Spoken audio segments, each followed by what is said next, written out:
जय हिंद में प्यारे साथियों, कैसे हो? उम्मीद करता हूँ आप लोग बेहतर होंगे, स्वस्थ होंगे, ऐसी मैं कामना करता हूँ।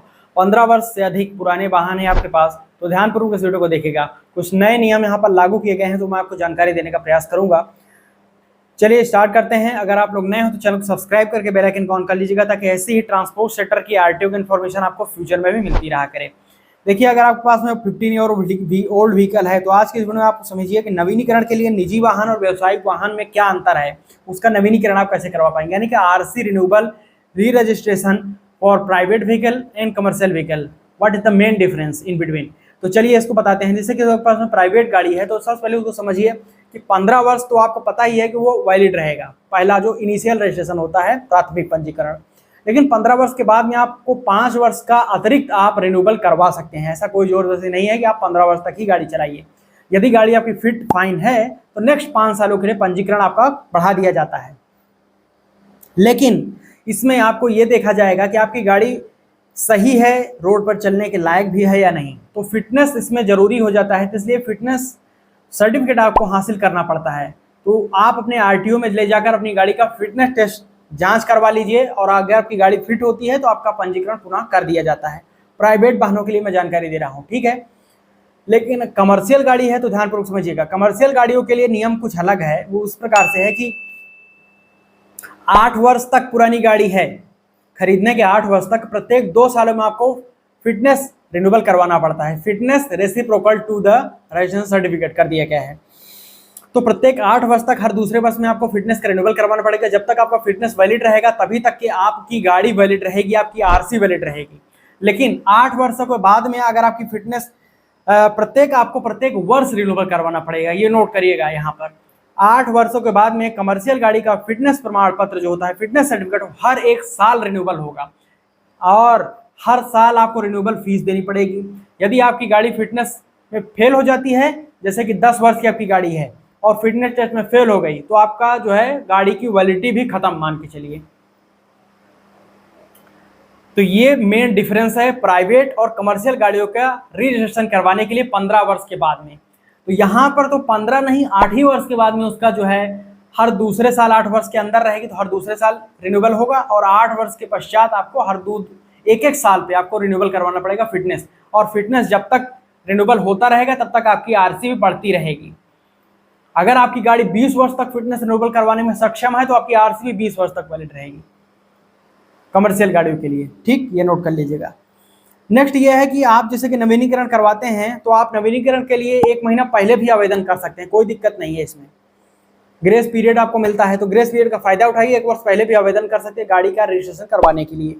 और उसके अलावा डॉक्यूमेंट्स की बात कर लेता हूं तो जब आप रजिस्ट्रेशन के लिए ऑनलाइन आवेदन करते हैं तो उसके बाद आपके पास में गाड़ी का original RC, insurance, PUC, permit, ये आपके पास में होना चाहिए गाड़ी का। साथ ही साथ में आपको आधार कार्ड, पैन कार्ड, फॉर्म 60 और फॉर्म 61 ये देना पड़ेगा। अपने नज़दीकी आरटीओ कार्यालय में जाएंगे आप, वहां पर इसको जमा करवाएंगे तब आपकी गाड़ी का जो है नवीनीकरण किया जाता है। आरसी का नवीनीकरण शुल्क भी आपको देना पड़ता है, वाहन का इंस्पेक्शन शुल्क भी है। आपको अपॉइंटमेंट जब लेंगे तो अपॉइंटमेंट में आप जब लेंगे तो आपको इंस्पेक्शन शुल्क भी देना पड़ता है। तो ये सारे आपको अतिरिक्त देना पड़ेंगे। जैसे कि 2 व्हीलर है तो 1000 रुपये है, 4 व्हीलर है तो 5000 रुपये है, 3 व्हीलर है तो 7000 रुपये है, 4 व्हीलर है, माफ कीजिएगा हैवी व्हीकल है तो 12500 रुपये है। आपको मैं RC renewable, fitness renewable fees बता दे रहा हूँ, ठीक।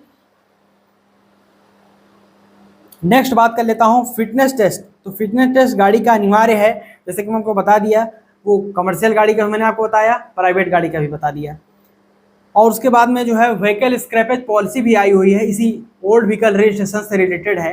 तो यहाँ पर नियम ये कहता है कि जैसे आपकी गाड़ी जब आप फिटनेस टेस्ट में जाएंगे और गाड़ी 2 बार अब जो मौके आपको मिलते हैं फिटनेस टेस्ट पास करने का और दोनों मौके में गाड़ी फिटनेस टेस्ट फेल हो जाती है तो वहाँ पर आपको अपनी गाड़ी स्क्रैप करवाने का मौका दिया जाता है। अब मौका इसलिए दिया जाता है कि यहाँ पर आपको कुछ छूट भी देखने को मिलती है। यदि आप अपनी गाड़ी को स्क्रैप करवाते हैं, स्क्रैप करवाने के बाद आपको एक सर्टिफिकेट मिलता है, उसी सर्टिफिकेट के दम पर आप जब नई गाड़ी परचेज करेंगे तो आपको कुछ छूट भी देखने को मिलेगी। रजिस्टर्ड व्हीकल स्क्रैपिंग सेंटर पर ही आपको छूट मिलेगी, ध्यानपूर्वक समझ लीजिएगा।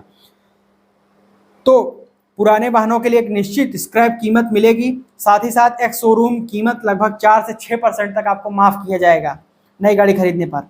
पुराने वाहनों को स्क्रैप करने पर नए वाहन खरीद पर पंजीकरण शुल्क में छूट दी जाएगी। उसके साथ ही साथ निजी वाहन मालिकों को रोड टैक्स में 25% तक और व्यावसायिक वाहन मालिकों को 15% तक छूट देने का प्रावधान है।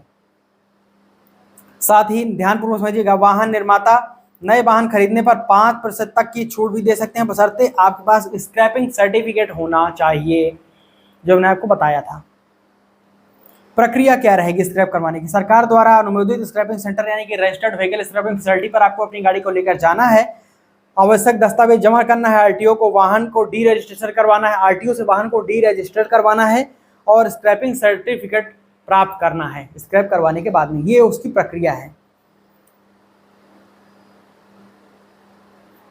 साथ साथ ध्यानपूर्वक समझिएगा, वर्तमान में सभी पुराने वाहनों को स्क्रैप करवाना अनिवार्य नहीं है। हालांकि जो वाहन फिटनेस टेस्ट में फेल हो जाएंगे या व्यावसायिक वाहन जो टेस्ट में फेल हो जाएंगे, 15 वर्ष से अधिक पुराने वाहनों को, या फिर निजी वाहन है तो 20 वर्ष से अधिक पुराने वाहन, उनको स्क्रैप किया जाना चाहिए। इसके ऊपर गवर्नमेंट की जो गाड़ियां हैं, गवर्नमेंट ओन व्हीकल, उसके ऊपर तो ये नियम ऑलरेडी लागू कर दिया गया है और सरकार की जितनी भी 15 वर्ष से अधिक पुरानी गाड़ियां हैं उन सभी को स्क्रैप ऑलरेडी किया जा रहा है। तो सरकार अपनी खुद की पहले ही गाड़ी स्क्रैप करवा रही है जनता को सीख देने के लिए। बाकी और डिटेल में जानकारी प्राप्त करने के लिए नज़दीकी आरटीओ कार्यालय या फिर भारत सरकार की ऑफिशियल वेबसाइट परिवहन सेवा पर जुड़कर ज़्यादा जानकारी प्राप्त कर सकते हैं। तो ये कुछ नए नियम कानून थे ओल्ड व्हीकल रजिस्ट्रेशन के बारे में जो आपको दिए। उम्मीद करता हूं आपको सब कुछ समझ में आ गया होगा। कोई डाउट क्वेश्चन हो तो नीचे कमेंट करके मुझसे पूछ सकते हैं। बहुत बहुत धन्यवाद यहाँ तक वीडियो देखने के लिए। लाइक शेयर करके चैनल सब्सक्राइब कर लीजिएगा। जय हिंद, वंदे मातरम।